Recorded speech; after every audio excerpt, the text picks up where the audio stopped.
everybody. Once again, just going for a walk in my local neighborhood.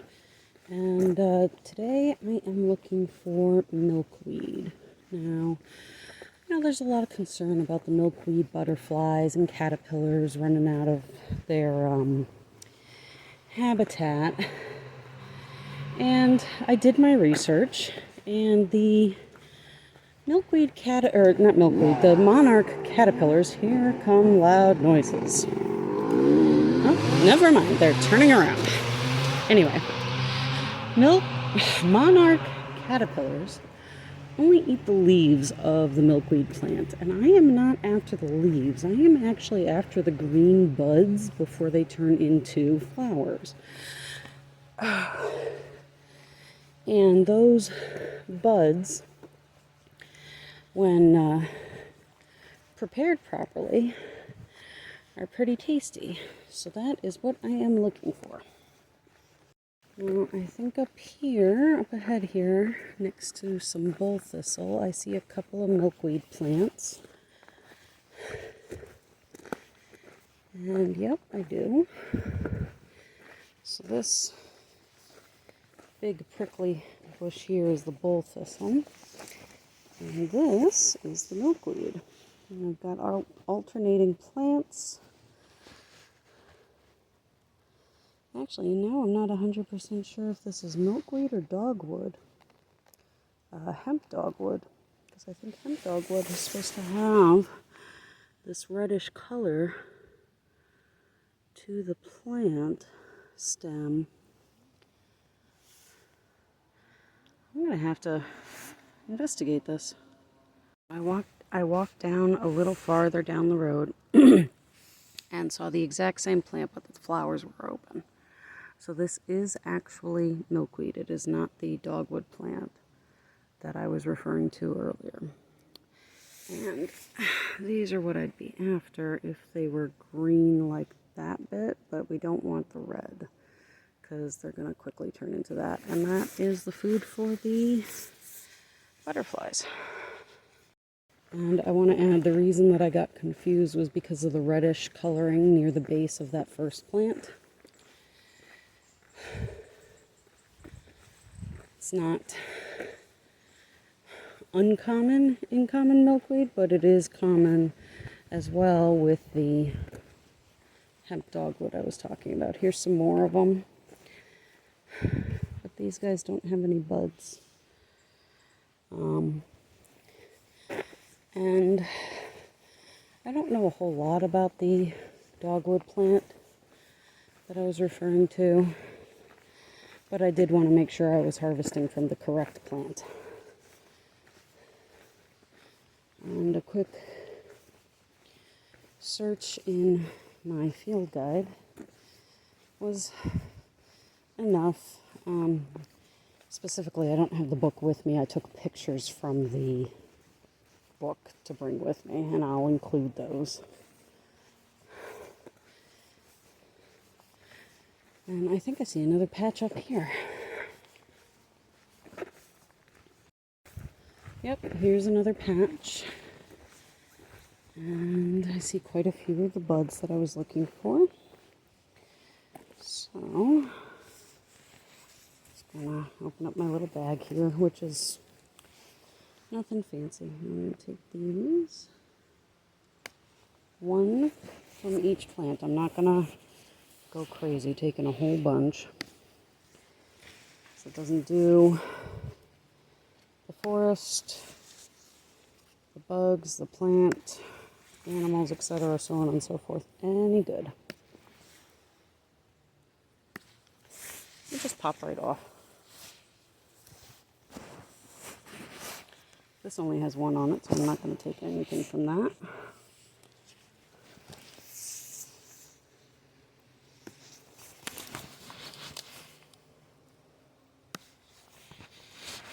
And as you're pulling it, gets that white sap from it. And that is kind of sticky, which is currently all over my fingers and now making things very sticky. Alright, I'm gonna move on to another patch if I find it. Here's another small patch of thistles. Obviously today's not a great day for it because we've got overcast, but one thing that all of the... Did I say thistle? I meant milkweed. If I didn't say milkweed, that's what I meant. One thing that all of the patches have in common is that they get a decent amount of direct sunlight throughout the day. But they do also get partial shade. And not far up ahead here is another area where some of them grow, but and I'll show you, they don't grow in as dense a cluster as the last couple ones that I showed you. And of course there were some that were by themselves. But there was also that nice cluster that we saw. And yeah, so when we get there I'll show you the area. And that area gets sunlight all day long.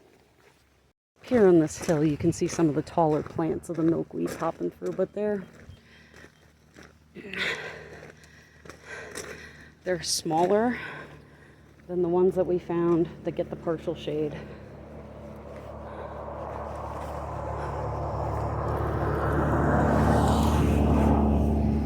And even though this whole area has had access to sunlight constantly, they obviously are not growing as well as they could with the partial shade and moisture. There's another batch of milkweed. Pretty nice little cluster. It's got some thistles mixed in. And it is right across the pond from where we collected the cattails, which is pretty neat. So I'm going to do some collection here as well.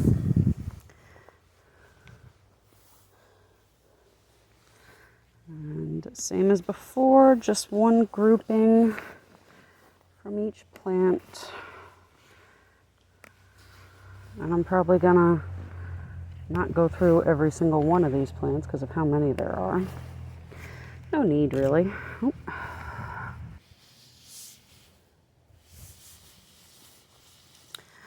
One funny little tidbit that I noticed is that the white sap that ends up getting all over you when you do this.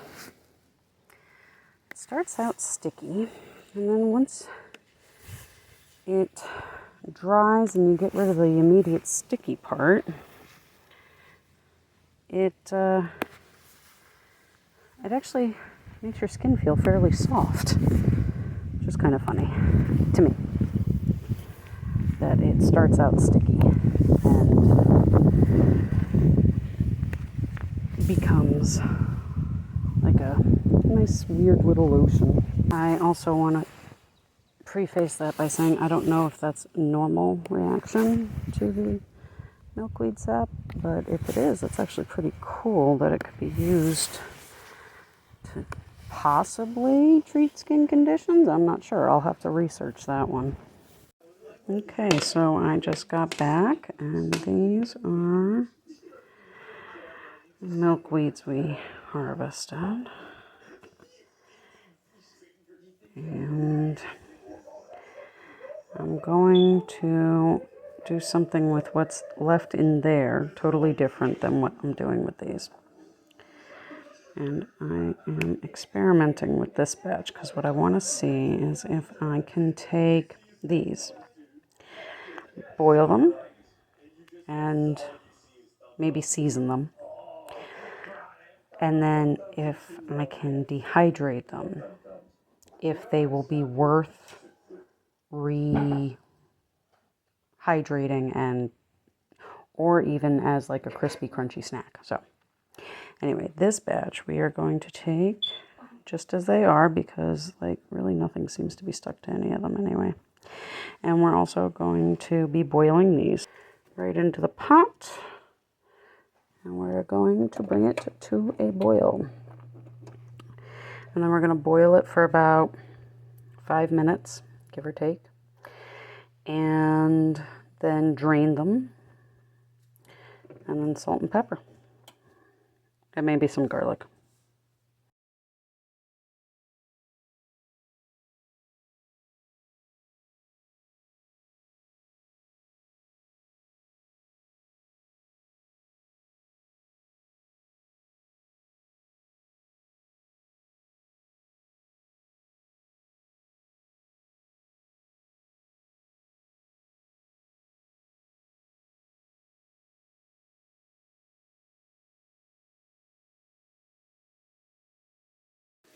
Okay, so they've been boiling for about 5 to 10 minutes now, which is a good amount of time. And we're going to take them off and bring them over here. Strain them.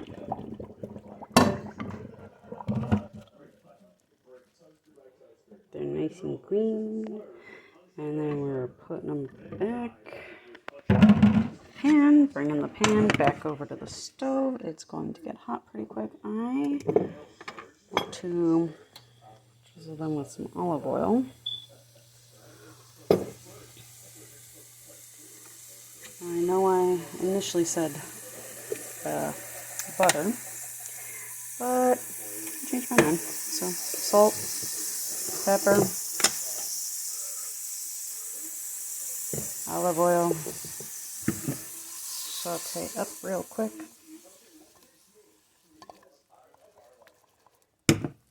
And get a little more heat. And once these are done with their quick saute, we get to eat. So that was like a minute longer.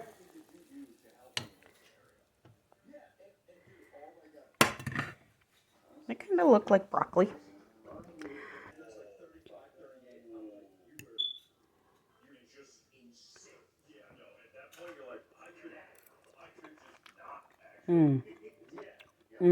These are good. Well, these are really good.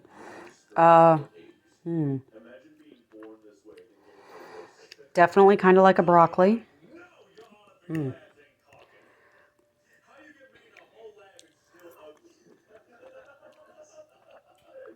Like a broccoli with the texture of like peas. But they don't taste exactly like either. I mean, because of the like little flowerhead heads, that's why I say broccoli. And then these little bits, when they pop open, are kind of like the texture of a pea. I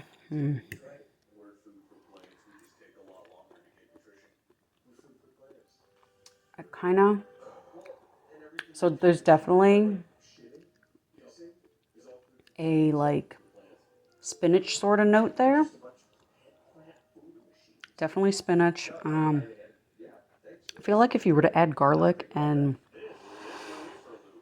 like you could mix these in with a cream sauce, they would be fantastic. But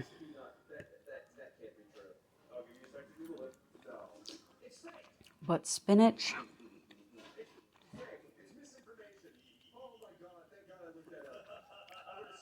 there's a little...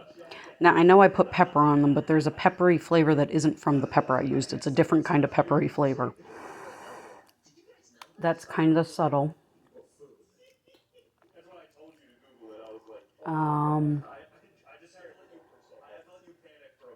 I don't... It's been a long time since I've had asparagus tips, but that's what's coming to mind. Is like the very tip of the asparagus with the flavor, not texture. But these are delicious. I am so happy that I collected that as well. Because, I mean, this is fantastic. This is amazing.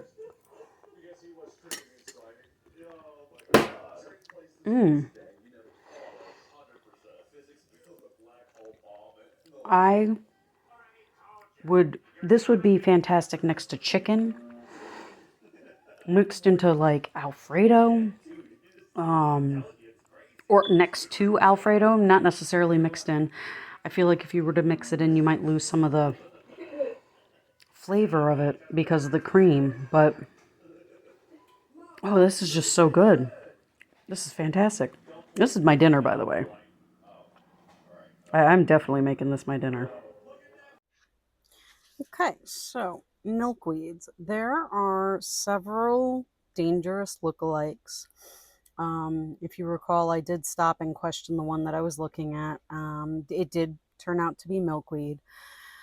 Um, but the two main lookalikes grow in similar conditions and sometimes right alongside milkweed. I was not 100% sure on the first one that I looked at, which is why I moved on to the next batch. Um, or, um, so the two lookalikes, one is called Indian hemp or dogbane. I know I said dogwood, but that was just off the top of my head. It's called dogbane. It's highly toxic to animals and humans, and the big difference is that it has branches instead of a single stalk. And its leaves are similar, but they're a darker green. The flowers are also of a similar color, but they're a very different shape. They're more of like a bell kind of shaped flower. This one also has milky sap, so you do need to be very cautious on how you're selecting the milkweed. In this case, you would be looking at something that looks a little more like a bush and less like a singular um, stalk. Like think asparagus is a single stalk, milkweed is a single stalk, whereas the dogbane will kind of grow more like a bush.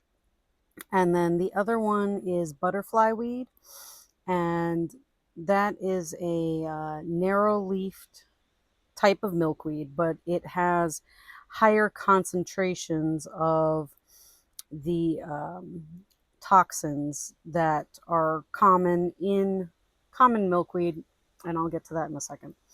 But it also has resinoids and alkaloids in it as well. Now, on to the common milkweed, the one that I harvested. It has cardiac compounds, latex, and cardiac glycosides. Um,